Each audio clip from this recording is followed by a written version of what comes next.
Alright, what is going on YouTube? Today's gonna be a little bit of a life update and a little bit of a truck update. I actually got in pretty big trouble for working on my truck in my community. They said I can no longer do any kind of form of truck maintenance or anything like that. So I had to stop working on the truck and basically just get it in running condition. But luckily we actually moved come February, so that's when our contract ends, so hopefully we can get started on that again as soon as possible. Also, with that little bit of a life update, the wife's Camaro was stolen, so we ended up getting her a 2015 Dodge Durango Limited. Super nice leather bucket seats, front and center seats. Just super nice all around car.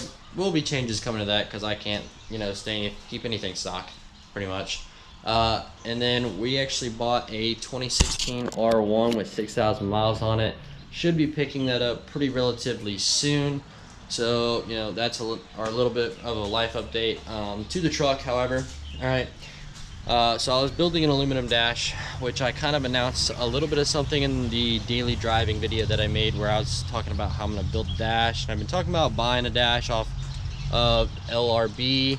However, they didn't come out till recently, and also I kind of saw it as a business opportunity. Nobody's making aluminum dashes for these trucks except for LRB. So it's like, what, I'll build one and I'll see what I can do to maybe generate some sales and some extra money on the side. So as of right now, don't hate, I have everything bolted together, no welding done yet because bolts aren't permanent. I can fill the holes in with some welding rod, call it a day. And for my dash, not necessarily everybody else's dash, but this is just for mock-up purposes and seeing what I need to change, seeing what I could do differently, because this is also the first aluminum dash that I've ever built. So with that being said, we'll go ahead and we'll take a look here at the dash. I'll show you guys some things that I have. If you want to comment any ideas down below, go ahead and do that for me. Also, if you like this shirt front and back, I have this on my merchandise link, which I'll put right here for you guys to go check out that merchandise, see what you guys like. I got shirts, I've got hats, I've got sweatshirts, so just go check out that link and check out the merch. And don't forget to like, comment, subscribe down below.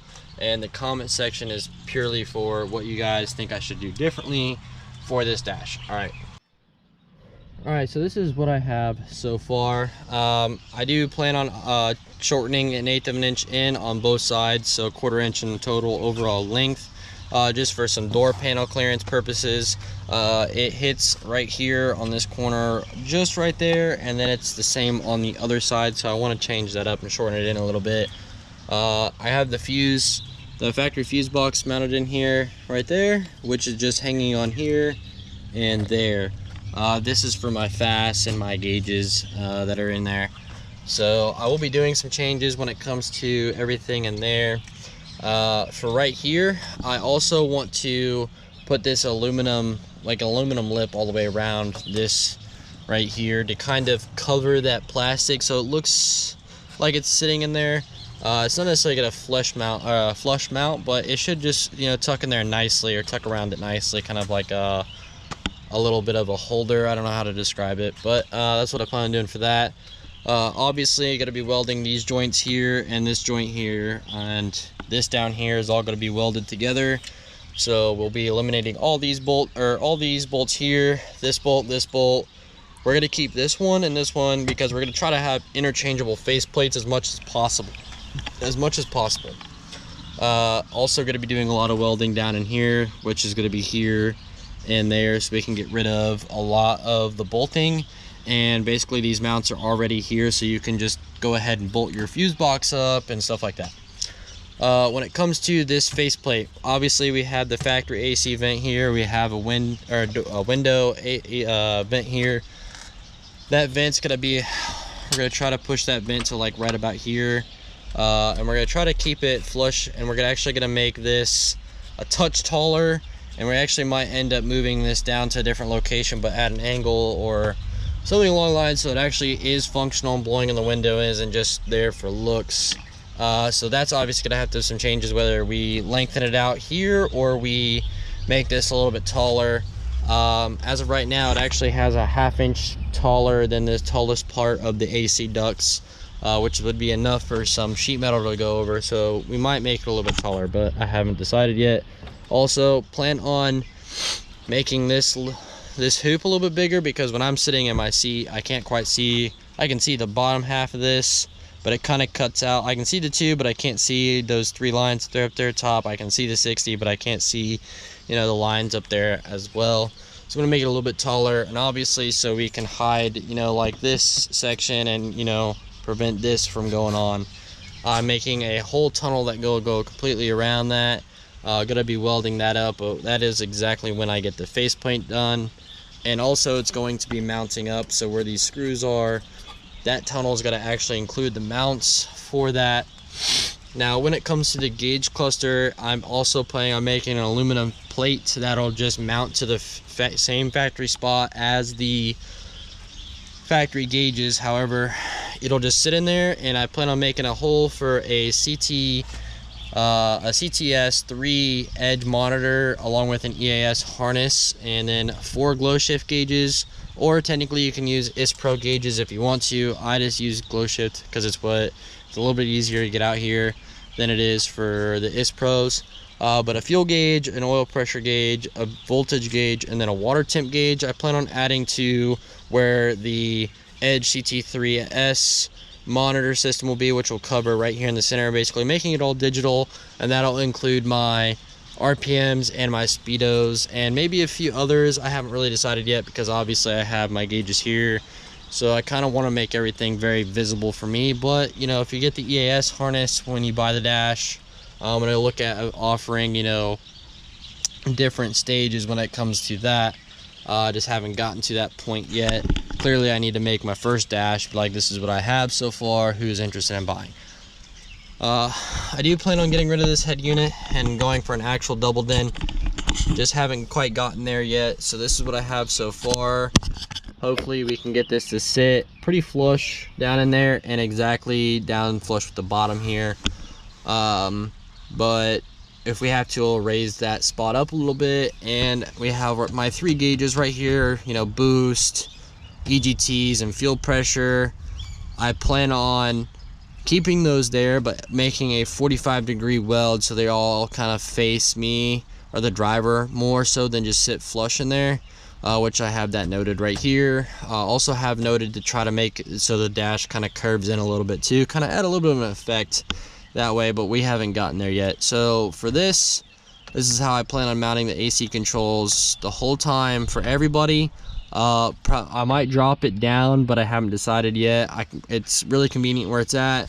And then for the people who want to keep their factory overdrive switch, or not keep it factory, but move their overdrive switch or keep their overdrive switch, I'm going to be putting it down here in a rocker switch, which that portion will come with. So you'll just have to cut the wires and then add the wires to that switch. So your overdrive is now down here. And then obviously an AC vent, which is where the factory one is. And then on this side, I plan on doing a USB connection where you can like plug your phone in, basically, so everybody can charge their phones or any other electronic devices, basically. And then we're gonna have a center console here, but we haven't gotten to that point yet. But we will be offering a full center console. We'll still have a vinyl top, but the rest of it will be aluminum. And it'll have cup holders. I took the cup holders out of here because the factory cup holders are not worth it. Never will be. Not putting them in there. Also, who uses an ashtray anymore? So I took that out of the equation. So that way you have a little bit more space with your faceplate and you can kind of do more things. Because I personally plan on doing a push start system in this truck, where I basically can lock my truck with a key fob and then come in here and just use a push start and start my truck, turn my fuel pumps on, and etc. So that's kind of what that has going for it so far on that side. Let's go to the other side and look at that real quick, and I'll show you guys what I have going on over here, which is nothing too crazy. We have an AC vent that we want to put right here, an AC vent we want to put right here, and then the factory cubby that goes right there because we're taking away the glove box, but I would like to keep that cubby because even I want it. Another thing, so like I said, everything's bolted together for now. These 3 bolts won't be here. These 2 bolts won't be here. I plan on welding this whole thing together in this corner. There might be a bolt here, and then like here and here and here and here to basically just hold this whole plate on, because I plan on making this plate, and this plate all one plate. And then there you obviously have your bolts that are down here holding it on the bottom, but you know, maybe like I said, a bolt here and a bolt there and a bolt there, and that's about it. They'll hold this whole plate on. And I might actually just weld the frame to it, because the frame is what you're going to be really bolting to. So basically just make it so the frame that's connected to this is just the frame, and this plate is all connected in one, and then do the same thing on that side or with the top side. So you can just bolt this up, bolt that up, bolt this up, and you're good to go. But I haven't figured out how I want to do that exactly yet, but we'll be getting there. We're going to be changing this bar right here to the full length, which I have noted right here.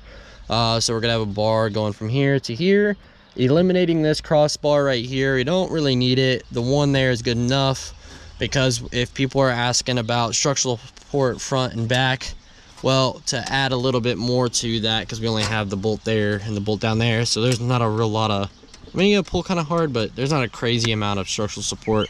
So what I'm gonna do is I'm gonna use these factory holes where the plastic plugs go off your factory dash, and basically I'm gonna cut a U in the sheet metal and bend that tab down and drill a hole through it, and that's gonna go into those 3 spots, or use your factory bolts to go into those 3 sections, and that's gonna hold the top portion of the dash down that connects to here.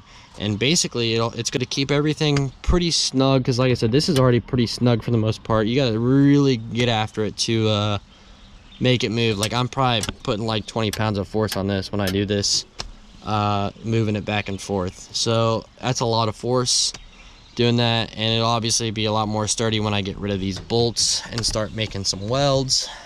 Just make everything a little bit stiffer.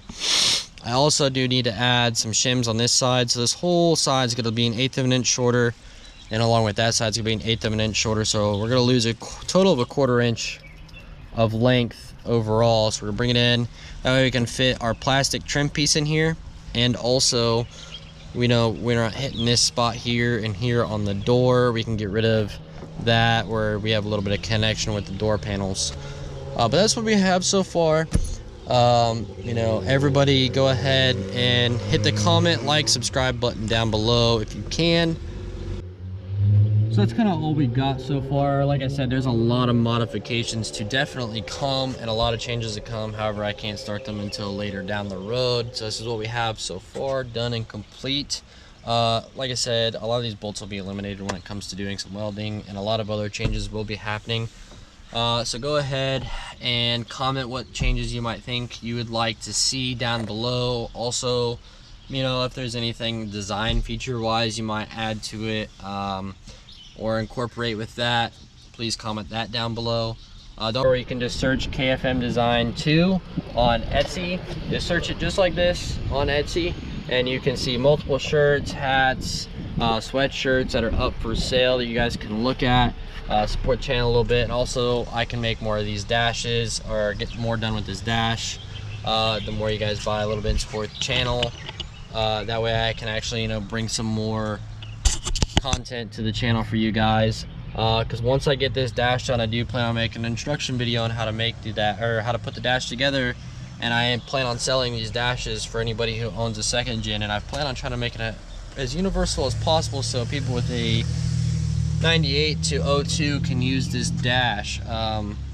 However, there'll have to be some subtle changes to it, because obviously there's a lot of differences between the 2 dashes. I might just have to make a completely different dash, but I do plan on making the dashes for the 2 different generations of trucks.